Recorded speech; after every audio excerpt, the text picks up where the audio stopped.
श्री सरस्वती मैया की जय, श्री कृष्णचंद्र भगवान की जय। देखिए, आज हम चर्चा करेंगे दो विद्वानों के द्वारा प्राप्त सुझावों पर। पूर्व के वीडियो में मैंने ये बताया था कि होलिका दहन के समय को लेकर प्रश्न आ रहे हैं। पंचांग में हमने भद्रा समाप्ति और निश्चित प्रारंभ के बीच का समय लिखा है, तो उस समय शुभ चौगड़िया या शुभ लग्न नहीं मिल रहा है।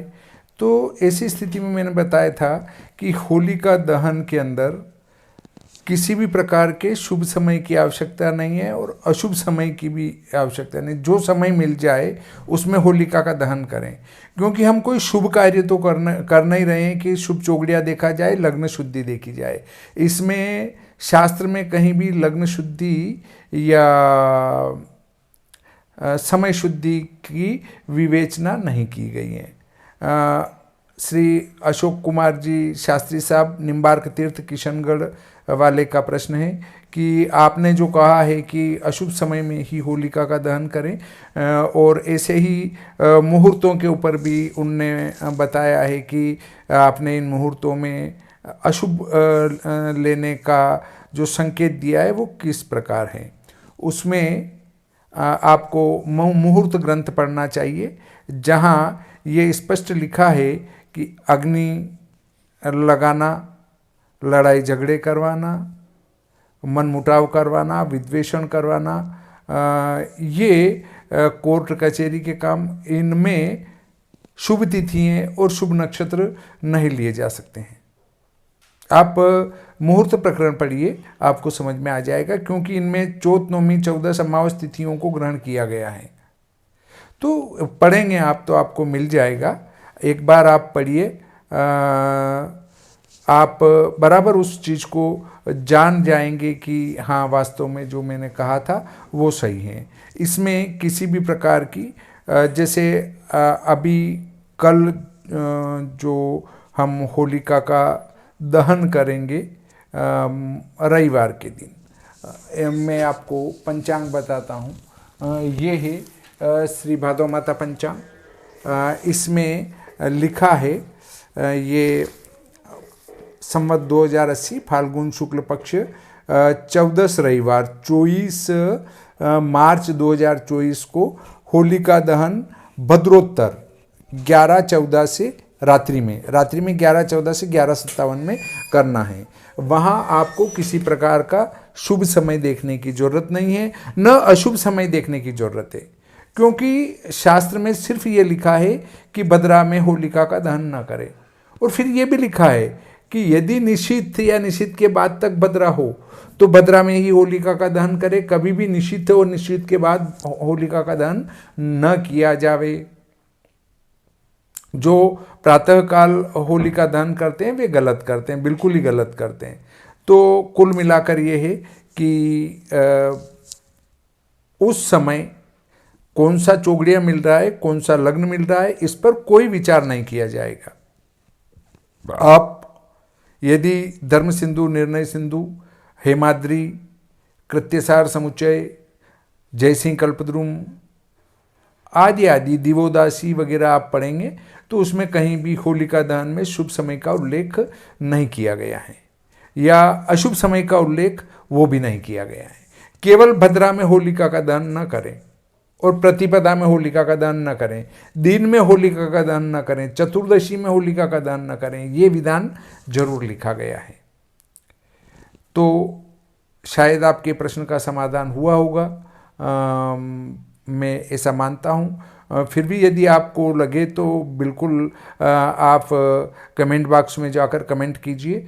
चूँकि आपके द्वारा एक बड़े ग्रुप में कमेंट किया गया था, वो गोपनीय नहीं हो सकता, इसलिए मैंने वीडियो में आपका नाम लेके ही पूरा समाधान किया है। एक अवनीश शर्मा जी हैं, उनने अपने स्पेलिंग लिख रखी है SHARNA, अवनीश शर्मा जी। इनने कहा है कि विष्टिकरण ही भद्रा है, ऐसा आपने वीडियो में बताया, तो विष्टिकरण ही भद्रा है ऐसा किस शास्त्र में लिखा गया है? सर, आपको इस प्रश्न का उत्तर मैं दे ही नहीं सकता।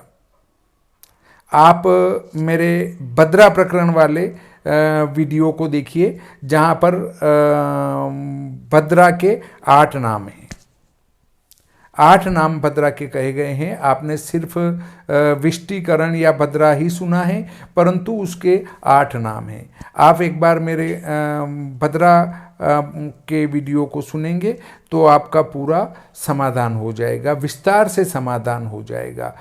अब मैं जो भी वीडियो बनाता हूँ वो शास्त्र को पढ़ने के बाद ही बनाता हूँ, आप ये समझ लें बिल्कुल।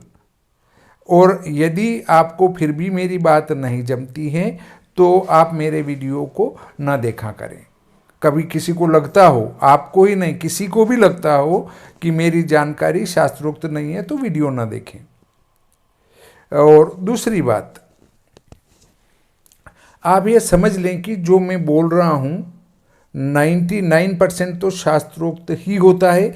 1% में कभी मानव स्वभाव के कारण चूक हो सकती है, तो उसमें तो विद्वान लोग मुझे माफ़ करेंगे ही। परंतु ये बात ध्यान रखें कि भद्रा और विष्टिकरण एक ही हैं।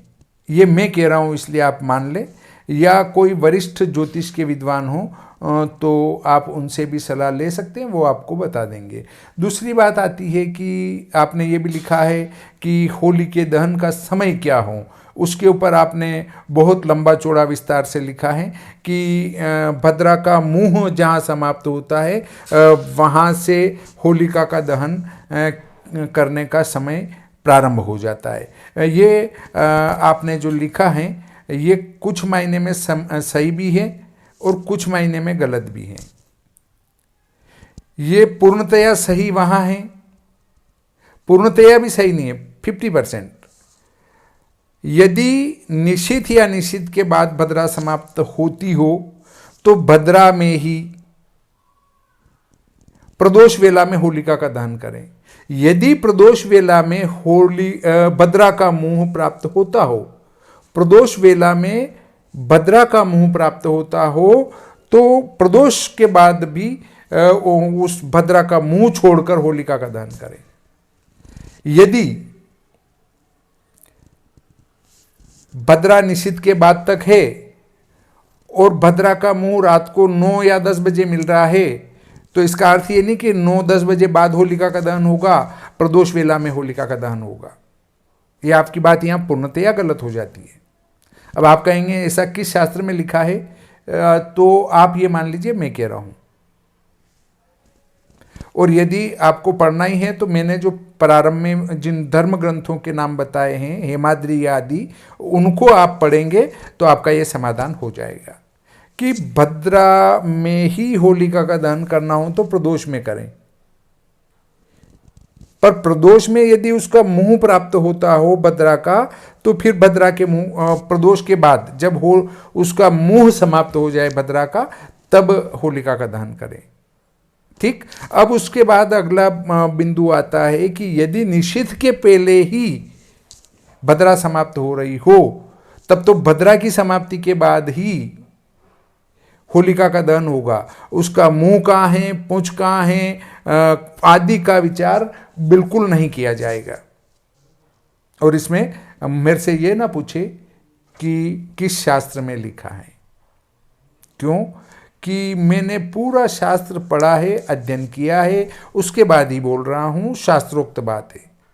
फिर भी असमंजस हो तो आप धर्म ग्रंथ पढ़िए, जो मैंने नाम बताए हैं उनसे आपका समाधान हो जाएगा। सबसे बढ़िया है, आपको सलाह देता हूँ, हेमाद्री ग्रंथ पढ़िए, उसमें बहुत विस्तार से लिखा गया है, आपका पूरा समाधान हो जाएगा। इस प्रकार आज का ये प्रकरण यहीं समाप्त करते हैं। श्री सरस्वती मैया की जय, श्री कृष्णचंद्र भगवान की जय।